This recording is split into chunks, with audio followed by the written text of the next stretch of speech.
Innal hamdalillah nahmaduhu wa nasta'inuhu wa nastaghfiruh wa na'udzu billahi min shururi anfusina wa min sayyiati a'malina. Man yahdihillahu fala mudilla lahu wa man yudlil fala hadiya lahu. Asyhadu an la ilaha illallah wahdahu la syarika lahu wa asyhadu anna sayyidana wa nabiyyana Muhammadan abduhu wa rasuluh.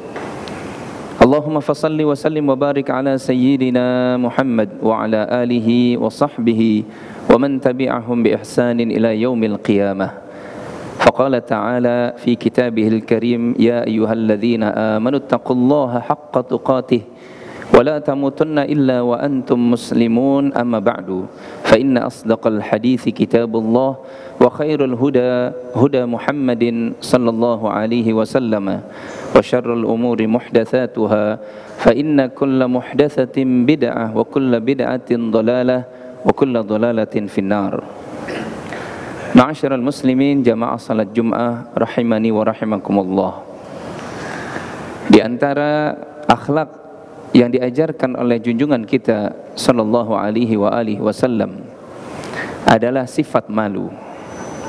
Malu tentunya kata para ulama adalah apabila seseorang dia malu ketika ingin berbuat maksiat, melakukan perkara-perkara yang dibenci oleh Allah Subhanahu wa taala, kemudian dia meninggalkannya.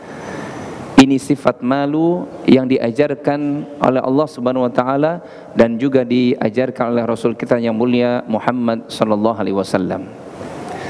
Orang yang memiliki sifat malu, hatinya, kata Al-Imam Ibnul Qayyim rahimahullahu taala, dihidupkan oleh Allah. Karena kata beliau, malu berasal dari kata al-haya, artinya hidup. Yaitu orang yang senantiasa dia memiliki sifat malu apabila dia melakukan atau nafsunya mendorong dia mau melakukan perbuatan yang dimurkai oleh Allah Subhanahu wa taala, kemudian dia tinggalkan, berarti pada saat yang sama Allah menghidupkan hatinya dengan nurnya, dengan cahayanya. Dan malu adalah wasiat dari Nabi kita sallallahu alaihi wasallam. Kata Nabi SAW dalam hadis yang sahih, inna mimma adrakan nas min kalamin nubuwatil ula. Di antara perkara yang diketahui oleh semua manusia dari nasihat kenabian yang pertama.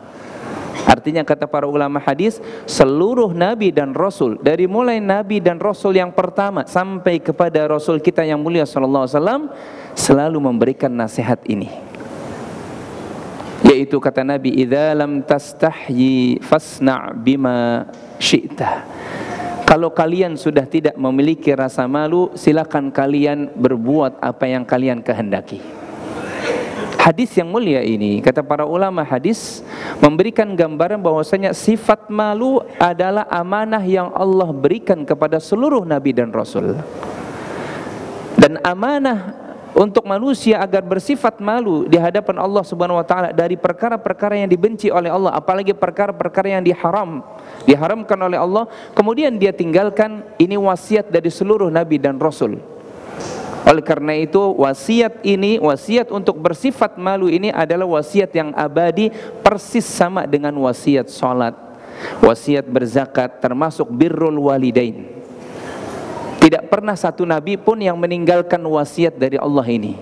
Salah satunya adalah para nabi dan rasul alaihi wassalatu wassalam, termasuk junjungan kita sallallahu alaihi wasallam, menyuruh kita melapisi diri kita dengan sifat malu. Jamaah salat Jumat rahimani wa rahimakumullah, orang yang memiliki sifat malu dimuliakan oleh Allah Subhanahu wa taala. Bahkan diberikan kebaikan di dalam kehidupannya. Karena kata Nabi SAW, al-haya'u la ya'ti illa bi khair.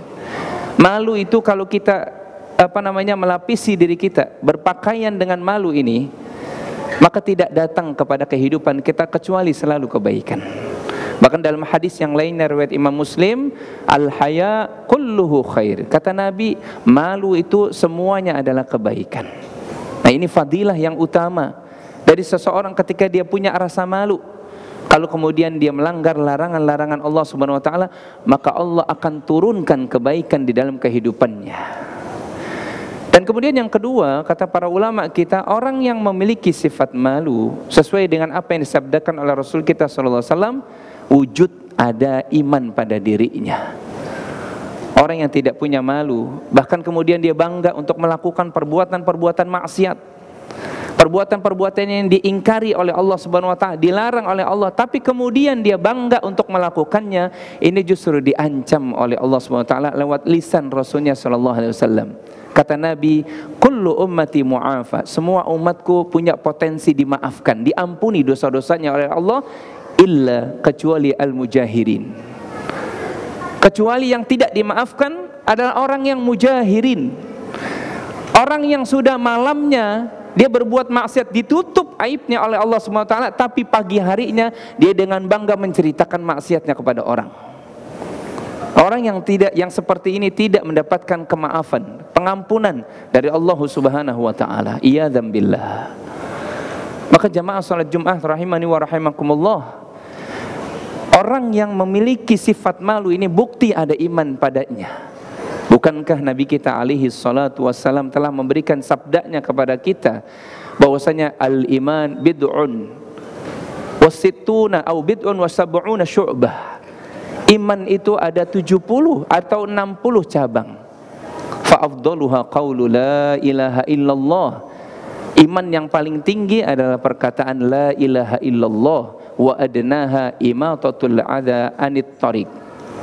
Kata Nabi SAW, iman yang paling rendah imatatul adza anit tariq, menyingkirkan halangan duri dari jalanan yang kemudian orang bisa lewat.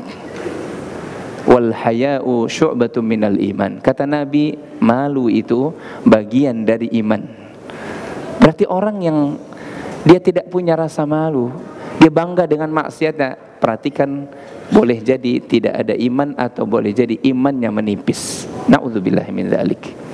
Maka jamaah salat Jumat yang dimuliakan oleh Allah Subhanahu wa taala, malu dengan iman itu senantiasa bergandengan.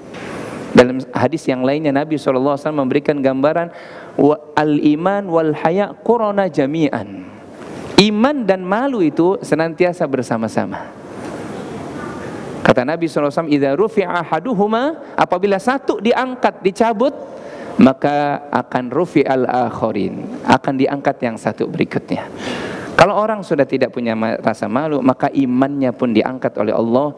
Nasallallahu salama wal afiyah. Maka menjadi kewajiban bagi kita untuk melapisi diri kita dengan rasa malu di hadapan Allah. Malu tentunya untuk berbuat maksiat. Jangan sampai kemudian kita bangga dengan maksiat kita, atau bahkan tidak takut ketika kita berbuat maksiat di hadapan Allah Subhanahu wa taala. Padahal Rabbnya tabaraka wa taala adalah innahu sami'un basir. Allah itu maha mendengar lagi maha melihat perbuatannya. Tapi ada orang yang tidak malu ketika dia melanggar larangan-larangan Allah, tidak malu untuk kemudian dia meninggalkan kesempurnaan dari ibadah yang dituntunkan oleh Rasulullah sallallahu alaihi wasallam. Kata para ulama kita, malu bukan sekedar, malu dalam hal ini bukan sekedar dia meninggalkan maksiat saja. Tapi seorang yang beriman dia malu kalau ibadahnya tidak sempurna di sisi Allah. Harusnya dia malu. Banyak di antara kita kalau sholat sekedar sholat saja, rukuknya tidak tumakninah, tapi dia tidak punya rasa malu di hadapan Allah. Kalau bersedekah dia tidak punya rasa malu. Kenapa? Karena dia bersedekah dari harta yang haram. Padahal Nabinya SAW mengajarkan agar seorang hamba itu dia punya rasa malu di hadapan Allah tabaraka wa ta'ala. Semoga kita dijadikan oleh Allah Subhanahu wa ta'ala bagian dari hamba-hambanya yang punya sifat malu, yaitu malu kalau kemudian kita meninggalkan perbuatan-perbuatan yang diperintah oleh Allah dan bahkan kita melanggar larangan-larangan Allah Subhanahu wa taala. Aqulu qouli hadza wa astaghfirullahal azim li wa lakum wa lisairil muslimina wal muslimat wal mu'minina wal mu'minat fastaghfiruhu innahu huwal ghafurur rahim.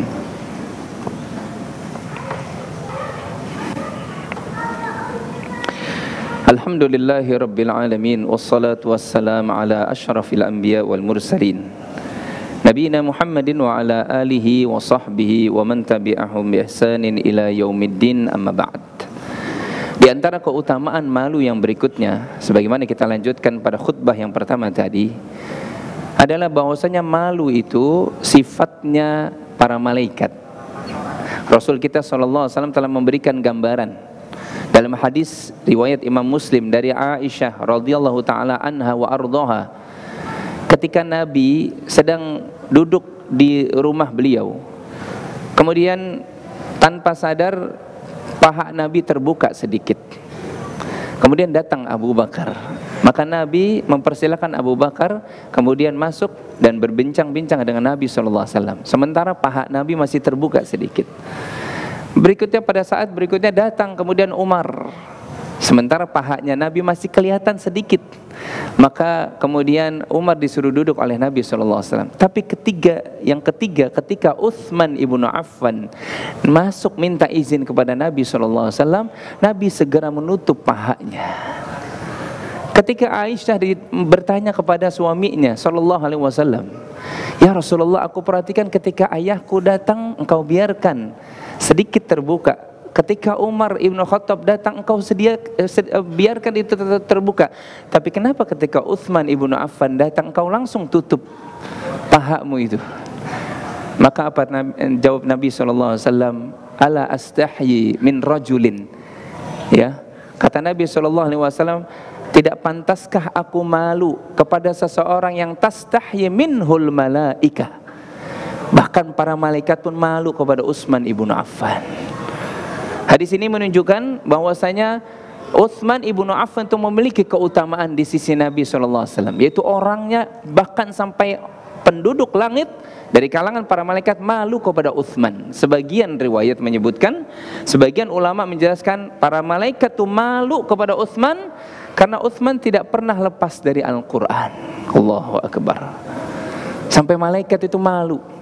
Dalam riwayat yang lainnya disebutkan bahwasanya ketika Utsman itu membaca Al-Quran, para malaikat itu mendekati sampai hampir-hampir bibirnya malaikat bersentuhan dengan bibirnya Utsman ibnu Affan. Saking memuliakan Utsman ibnu Affan. Dan beliau radhiyallahu taala anhu syahid ketika sedang membaca Al-Quran.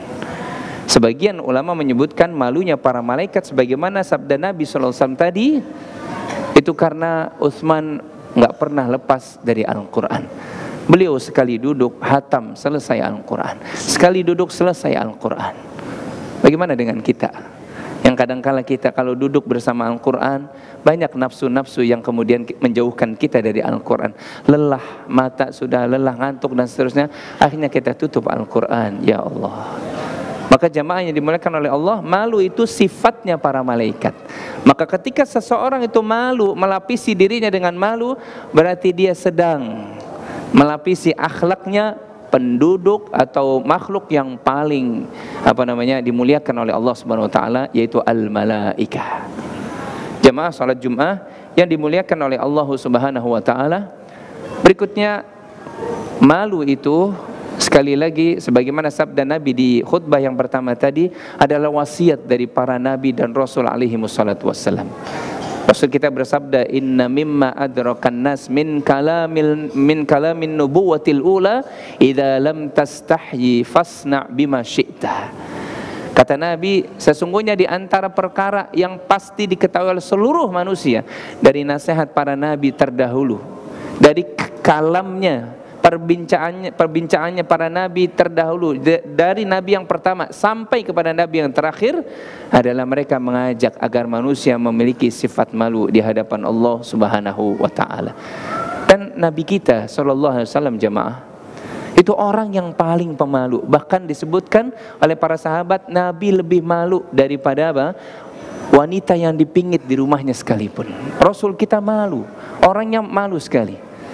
Bahkan ketika Nabi SAW sedang kedatangan para wanita muslimah yang bertanya tentang agama kepada beliau SAW, Nabi terangkan. Tapi pada saat masuk ke dalam materi, ketika mereka bertanya, "Ya Rasulullah, tentang mandi janabah, bagaimana caranya ketika kami habis haid membersihkan darahnya?" Nabi malu meminta istrinya menjelaskan cara membersihkan darah tersebut. Nabi kita SAW adalah orang yang paling pemalu. Oleh karena itu dalam salah satu ayat di dalam Al-Quran, Allah Subhanahu wa taala menurunkan ayat ini sebagai teguran bagi para sahabat. Di antara akhlak Nabi yang mulia itu, Nabi suka mengundang para sahabatnya ke rumahnya. Kemudian Nabi jamu mereka dengan makanan. Tapi kebiasaan sahabat ini kalau kemudian setelah diberikan makanan oleh Nabi, mereka memperpanjang kalam, ngomongnya lama. Sehingga Allah Subhanahu wa taala turunkan ayat fa idza ta'imtum fantashiru. Kalau kalian udah selesai makan di rumah Nabi, silakan kalian pergi. Ya. Wala musta'nisina li hadits. Jangan memperpanjang kalam. Jangan memperpanjang pembicaraan. Dzalikum, yang demikian itu apa? Kata Allah Subhanahu wa taala, kana yu'dzin nabi, menyakiti Nabi. Perbincangan kalian memperlama itu dengan omong-omong kalian, menyakiti Nabi. Padahal kata Allah, wa yastahyi minkum, Nabi itu malu untuk mengusir kalian dari rumah kalian. Udah selesai urusannya.